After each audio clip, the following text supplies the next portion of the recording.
বুখারী, আমার নাম হলো গেম প্লেটা আর আগের মতো নেই। তাহলে আমি আমার নামের আগে তোমার প্রশ্ন দিয়ে আগের মতো আমার বন্ধু তোমার যুক্তি দিয়ে আমার নামের আগে আতা আছে, আমি আতা বাদ দিলাম। নিজের লাইফ নিয়ে আমার নামের আগে কি আছে? আতা। বাদ দিলাম আমি আতা। তাহলে আতা বাদ দিলে কি তাহি? আল্লাহ তাহি।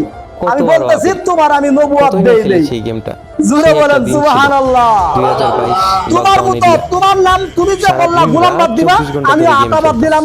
তুমি গোলাম বাদ দিলা, তুমি গোলাম বাদ দিয়ে যদি নবী হবে দাও, আমি আতা বাদ দিলাম, আমি আল্লাহ ওই। এখন এমন একটা সময় চলে এসেছে তোমার আমি নবুয়ত দেই দেই।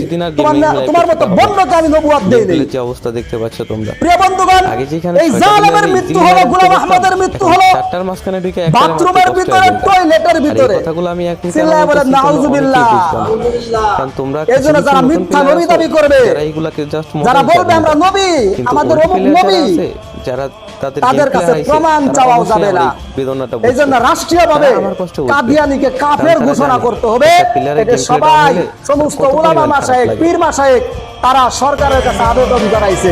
ইনশাআল্লাহ রাষ্ট্রীয়ভাবে কাদিয়ানীকে কাফের ঘোষণা করতে হবে। জোরে বলেন ঠিক না বেঠিক? ওরা কাফের, ওরা ভণ্ড নবী দাবি করে।